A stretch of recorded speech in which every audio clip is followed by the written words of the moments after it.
Good morning, YouTube friends and family, and welcome to today's edition of the Wellness Homesteader. So today is going to be a little bit of this and a little bit of that because I'm a little bit behind. I hope you all had a very blessed Easter weekend. I did spend quite a bit of time with my mom, and I think I would be remiss if I don't give an update because a lot of you are praying, and I so appreciate that. So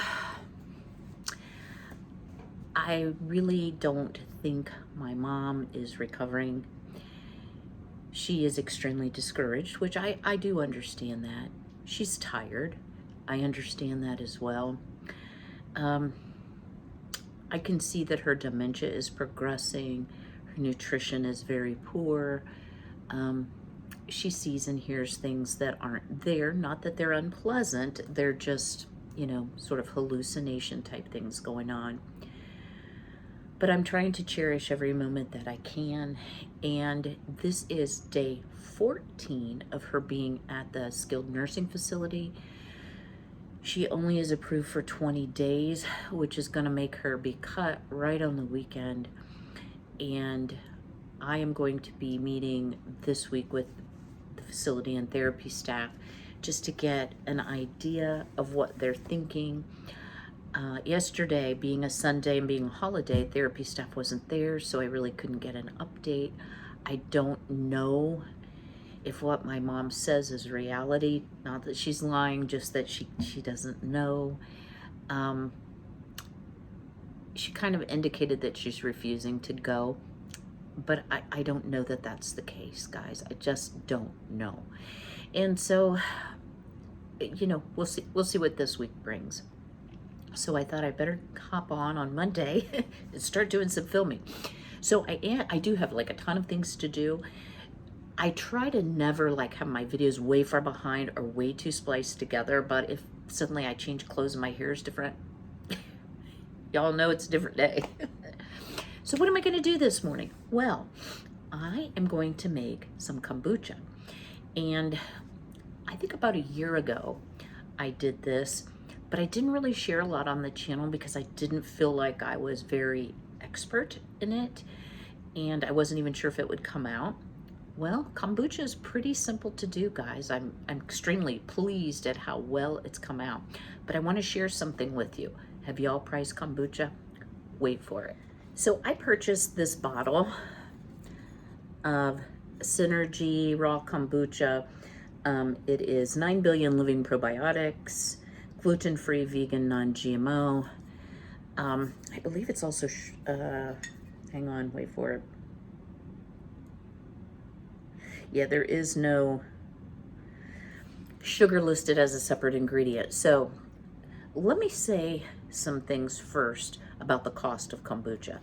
This was, I don't know, $4 and something. I was like, wait, what? But I didn't have any made. So this will give me some to drink while we're waiting on our kombucha to ferment.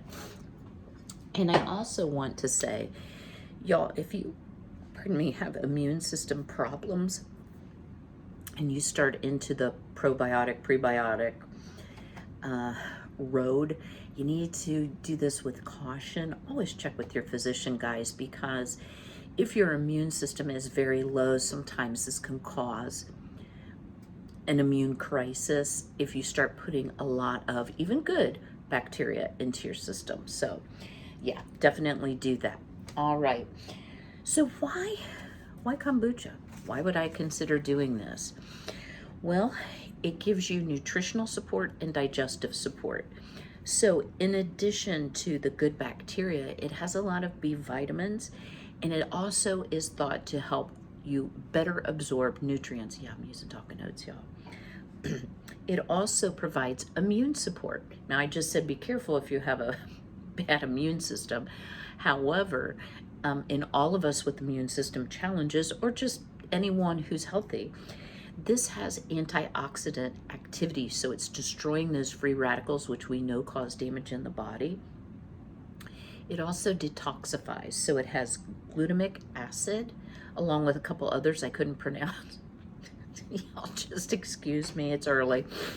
So overall, what happens when you drink kombucha besides populating your gut with good bacteria? And if you have leaky gut, it's part of the process of getting rid of the bad bacteria and healing the gut.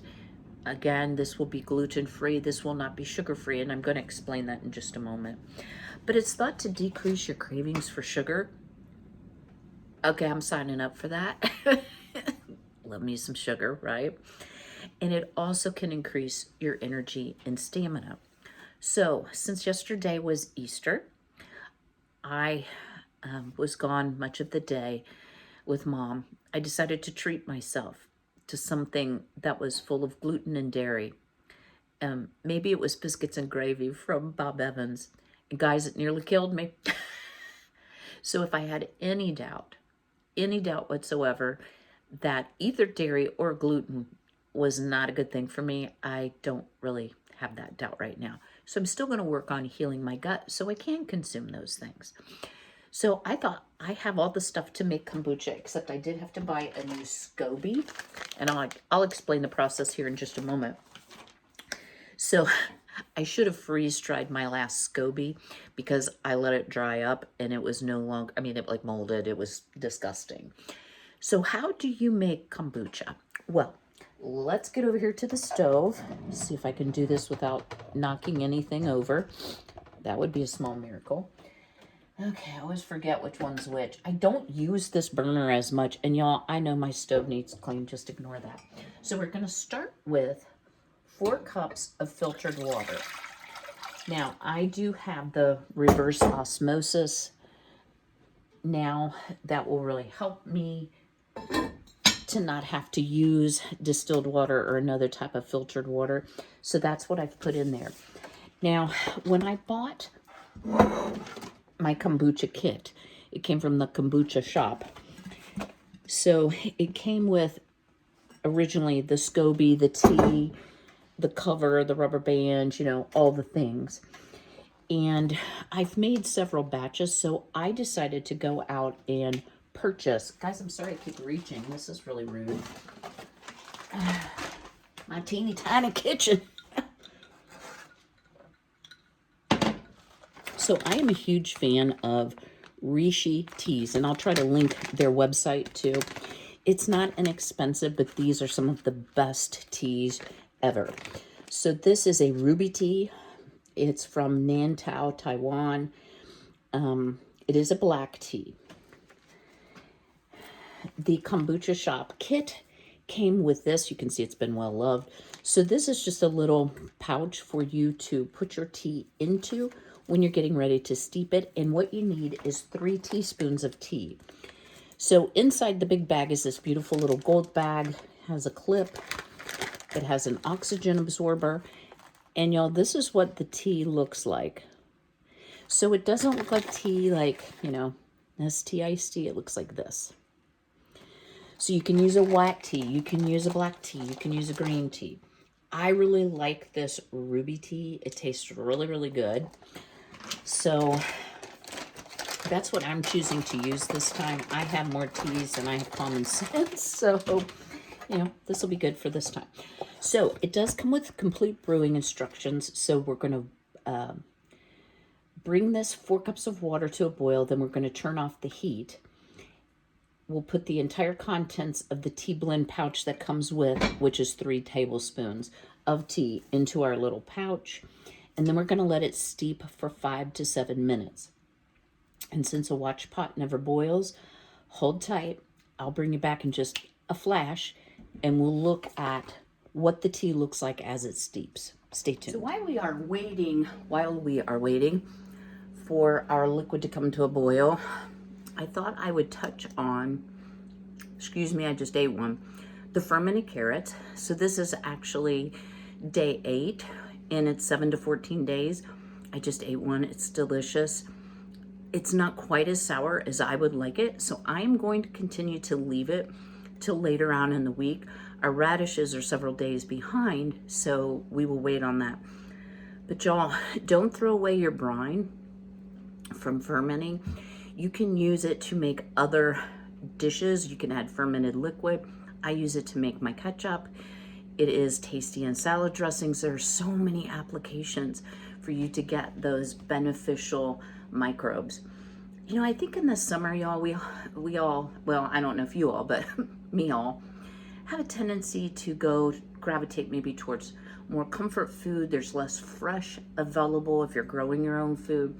So I have a tendency to eat junkier, I guess you would say, in the winter. And I've been all kinds bad. So I am really trying to redeem myself with some healthy foods. I love having things like this to snack on because it really keeps me away from, I need to make a treat. Now, y'all know I love to bake. And so I've had a little pity party for myself. You know, I can't do all the delicious things, you know, because I can't eat them. But you know what? I can do them. I can just bless others with them and do that as kind of a gift of myself to other people, fulfill my love of baking. But I will say my gluten-free flour came, so I am going to be trying some bread. So we just have all kinds of things that we can try to improve our health. Maybe not do them all at once. But guys, I have been in such a downturn with my lupus and with my joints.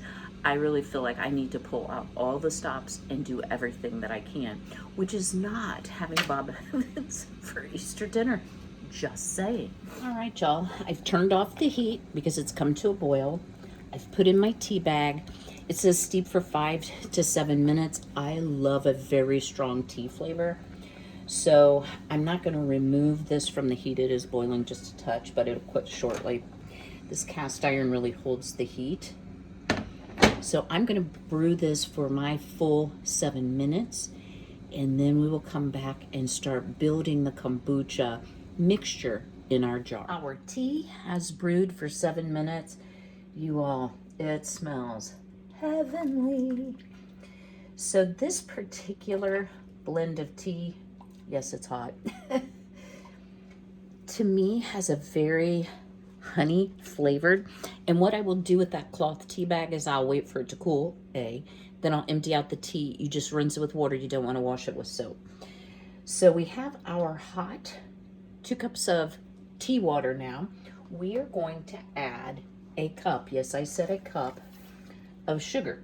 Now, if you're following the GAPS diet, sugar is a no-no. You can buy kombucha scobies specifically for honey, but my feeling about this is that during the fermentation process, the sugar will be used up, and this is raw organic cane sugar. It should be absolutely fine. So you do want to stir it around, make sure it's good and dissolved. The raw organic cane sugar is much coarser.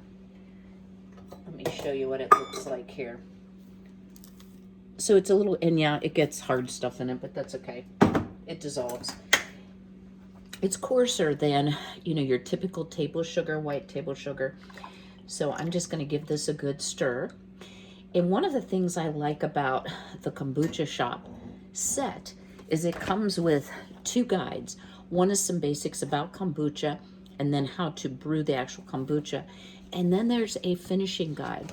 So once this has turned into a probiotic, delightful kombucha, you can then secondarily flavor it with fruits, which I plan to do, and then let it further ferment or carbonate.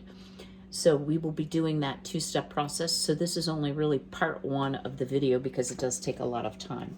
So it says, once the sugar is dissolved, place the sweet tea into the pitcher and then fill it with 8 cups of water. So let's see if I can actually do this without slopping. I'm not very good at that, y'all. Ooh, must be my lucky day. Did pretty well. And you'll notice there is a temperature gauge on the side of the jar. And this is going to help us know whether our mixture is at a good temperature. So here is 4 cups of filtered water. And I'm going to add another 4.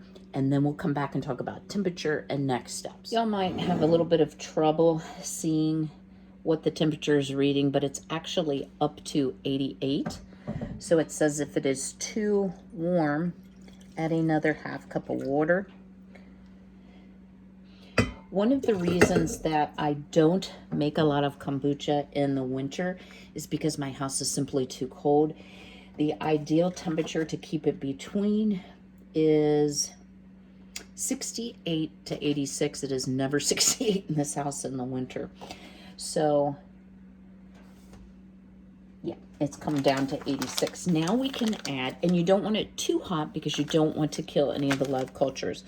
So I purchased, and I'll link this as well, the organic SCOBY and starter liquid. It contains organic kombucha starter, which is triple filter water, organic cane sugar, organic green tea, organic black tea, organic kombucha culture. So you'll see it has like a slimy pancake in there. And that is the SCOBY, if you've heard that reference. And I can tell you from experience, you will be growing more SCOBYs than you know what to do with. But I do know now that I can freeze dry them. So let's just slide this on in. We'll set that aside. Let me grab, oh, I swear, this tiny, tiny kitchen. I shouldn't complain. So I'm gonna let that sink to the bottom. And the kit comes with pH test strips. What I find interesting is it says go ahead and test it. So this is like a science experiment. Here's all the pH colors. Here's all the strips. So let's grab one. And it needs to read at 4.5 or below. So you'll notice that your SCOBY and your liquid really has a vinegar smell. That's normal. All right, let's dip this in. And I'm going to call that about a 3.5 to 4. So we're right on, and we're ready to go ahead and cover this. Now, you do want to place your jar in a warm place, but you want it out of direct sunlight. So I'm actually going to put mine back here. And you'll notice I've also filled out on the side the date, etc. So by day 8 to 10, and I've got the date on here, we'll have sort of a cream colored layer up at the top, and that's your new SCOBY or your new culture. You can start testing it and tasting it then. It comes with a little pipette, and if it's too tart, for your liking, you can always add sweetener or honey. But you want your ideal pH range to be 2.5 to 3.5. And then we will start on the secondary flavoring process and letting it carbonate. Now, I'm not a huge fan of carbonated beverages. I know I'm weird, don't care for chocolate, don't like carbonated things. But I will tell you, a lightly carbonated kombucha is so delicious.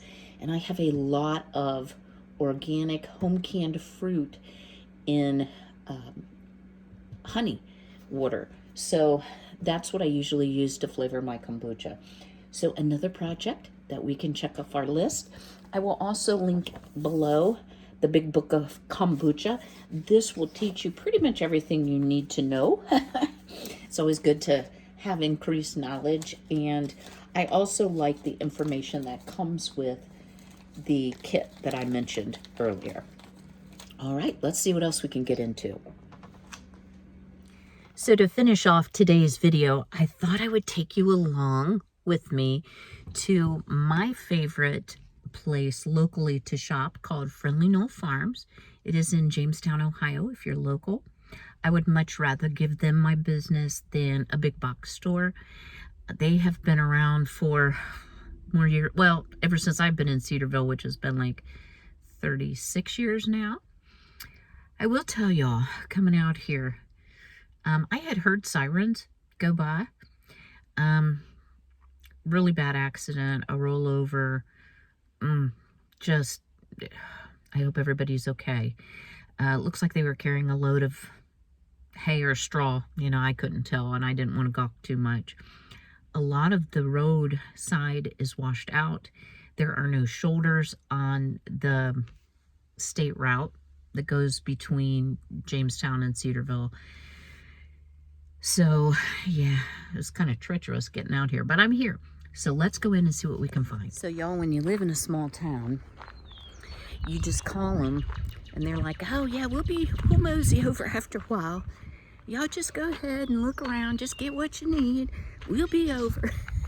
So, but this is such a neat place. They have huge greenhouses. Let me show you. So here are 2, 3, and then this is kind of their showroom.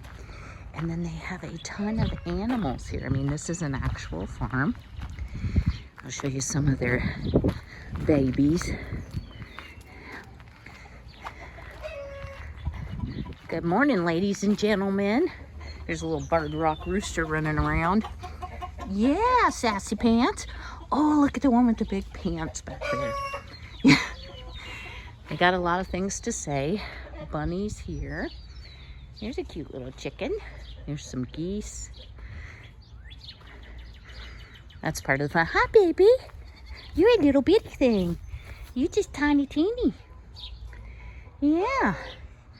So this is really a neat place. So let's go on in and nosy around. I always love the look of a pansy, but I never plant them because they're so short-lived. But there's some beautiful ones. Back here, these look like geraniums. All geranium. Wow, Geranium City. And this is some kind of little white flowering border, probably. There's some big maters. Very nice. It's just a little bit early for me to keep all this alive. The broccoli and the cabbage I can go ahead and plant. These look like impatiens to me, but they're not labeled. These are early girl tomatoes. Oh, mine look pretty good.